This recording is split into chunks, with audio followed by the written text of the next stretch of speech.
All right, thanks, Rob. Last year, the Golden Globes nearly went belly up after being accused of not being inclusive enough. This year, they went to the opposite extreme to mixed reviews. Joining us now to make sense of race and politics at the Golden Globes is Democratic strategist Jonathan Harris. Jonathan, great to see you this morning. So the 80th Golden Globes returned to television last night with the hope of a fresh start for the embattled Hollywood Foreign Press Association, which puts on the Globes after it overhauled its organization following racism allegations. Now, host Jared Carmichael was quick to highlight the fact that he has become the first black host for the event, as he told the audience, quote, "I'll tell you why I'm here. I'm here because I'm black." Jonathan, was this the right move to address this right off the top of the show?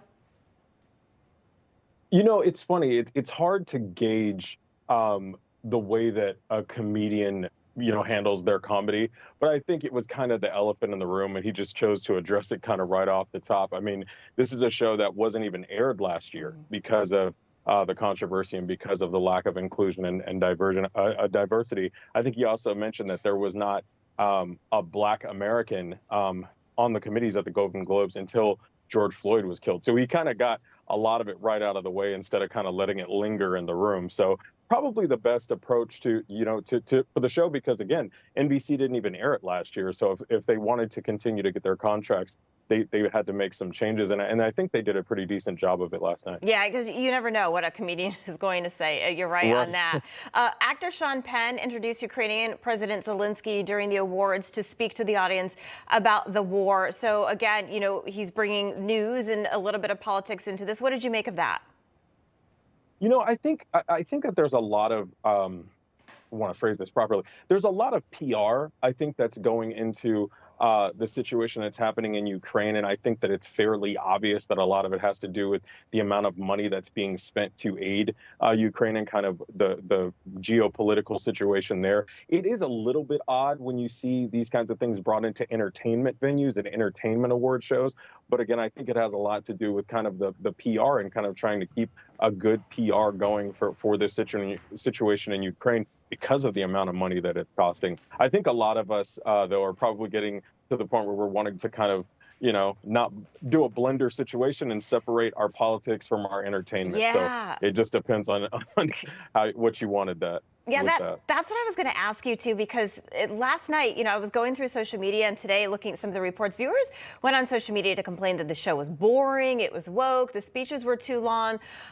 We keep seeing this with award shows, with even some concerts and also sporting events. What do you make of that? Do you think that Americans are just sick of this? Well, it's interesting. That was actually held at the Beverly Hilton, and I've actually done a red carpet coverage of award shows at the Beverly Hilton. It's a lot of fun. But even being there, being on the red carpet, talking to the celebrities, being in the press room, it's a lot of fun. But I always think to myself, I don't know how much longer there is left for award shows in this kind of format, and I think it has as much to do with our kind of TikTok attention span, but also just I think these kinds of speeches and award shows have been kind of mocked so much. Just this kind of idea of these closed community groups of wealthy kind of some people call elites, giving awards to other, elites, and then us kind of watching it for 2 hours. I always wonder how much longer there is left in that format, because we've seen the ratings have plummeted for these shows year after year after year. Yeah, I think you're right, because this is just a time where people want to escape and they don't want to think about politics or anything going on. They just want to talk about the dresses on the red carpet and the winners and losers. About 15 seconds. Go ahead. Oh, I'm sorry. I loved one of the speeches I was looking forward to most was Angela Bassett's speech. Obviously, she's been having a really great year with her show on Fox and Black Panther. And I mean, I was even having a hard time making it through her speech, and hers was the one I was most excited for. So they're probably going to have to change up this format. Yeah, they got to keep it short, right to the point, like we're used to on social media. Jonathan Harris, always great to have you. Thank you so much, sir. Thank you. And